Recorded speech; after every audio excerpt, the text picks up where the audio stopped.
ఇప్పటి వరకు మనము గ్రామ భారతి కోసం స్థాపించిన 8 సంవత్సరాల నుండి ప్రకృతి వ్యవసాయ విధానంలో మన 2 తెలుగు రాష్ట్రాలు, అలాగే మన దేశంలో మహారాష్ట్ర, ఒరిస్సా, చెన్నై, కర్ణాటక, కేరళ ఇలాంటి ప్రాంతాల నుంచి వివిధ రకాల ఉత్పత్తుల్ని సేకరించుకుంటున్నాము.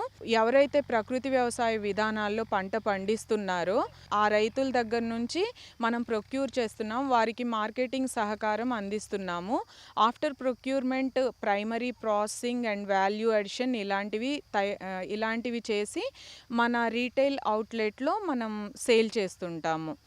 అయితే ఇలా ప్రొక్యూర్ చేసేటప్పుడు నేనే రైతుగా ఎందుకు పంట పండించాల్సి వచ్చింది, వారి దగ్గర నుంచే ప్రొక్యూర్ చేసుకోవచ్చు కదా అంటే, ఎప్పుడైతే మనము పొలంలోకి దిగి వ్యవసాయం చేసినప్పుడే ఒక రైతు దగ్గరికి వెళ్ళి వీరు ప్రకృతి వ్యవసాయ విధానాలని అవలంబిస్తున్నారా లేదా అని తెలియాలి అంటే మనం ఖచ్చితంగా మనం వ్యవసాయం చేసి మనకి వ్యవసాయ అనుభవాలు ఉండడం ద్వారా మంచి క్వాలిటీ ప్రోడక్ట్ని మన కన్జ్యూమర్స్కి అందజేయగలుగుతాము.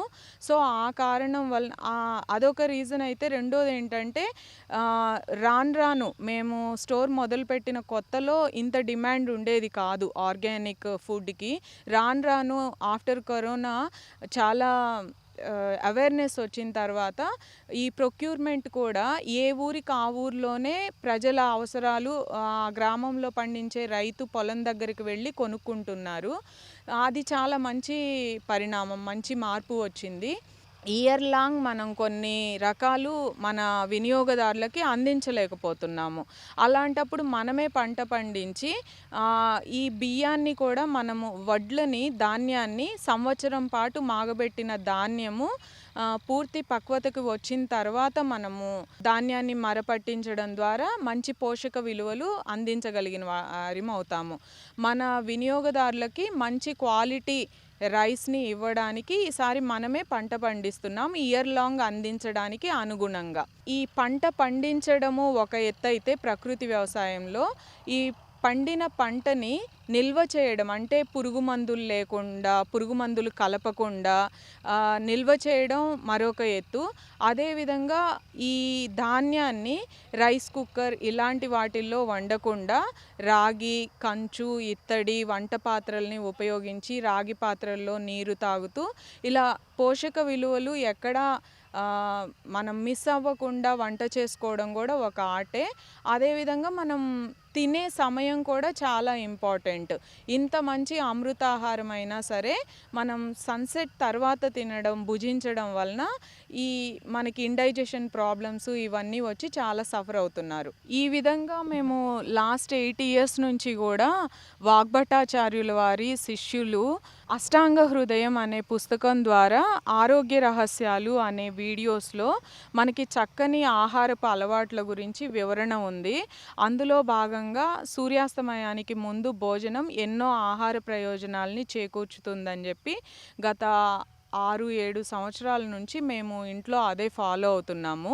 ఇంత అమృతాహారాన్ని కూడా మనం సూర్యాస్తమయం తర్వాత భుజించడం వలన అది అరగదు. మనలో జఠరాగ్ని మందగించిన తర్వాత మనం ఆహారం తీసుకోవడం వలన ఎన్నో అనారోగ్యాలకి గురవుతున్నాము. ఈ విషయాన్ని గమనించి మేము కానీ, మా కుటుంబ సభ్యులు కానీ, లేకపోతే మన స్టోర్లో వినియోగదారులకు కానీ ఈ కుకింగ్ మెథడ్స్ మీద అవగాహన కల్పిస్తున్నాము. ఆహారం భుజించే సమయాల మీద కూడా అవగాహన కల్పిస్తున్నాము. ఈ అవగాహనతో చాలామంది హెల్త్ బెనిఫిట్స్ పొందారు. ఈ రకంగా ఈ దేశవాళీ రకాలు పండించిన తర్వాత ఎవరికైనా ఇలాంటి వరి విత్తనాలు వారు కూడా ప్రకృతి వ్యవసాయం చేయాలి అని అనుకుంటే వారికి మేము అందించడానికి సిద్ధంగా ఉన్నాము.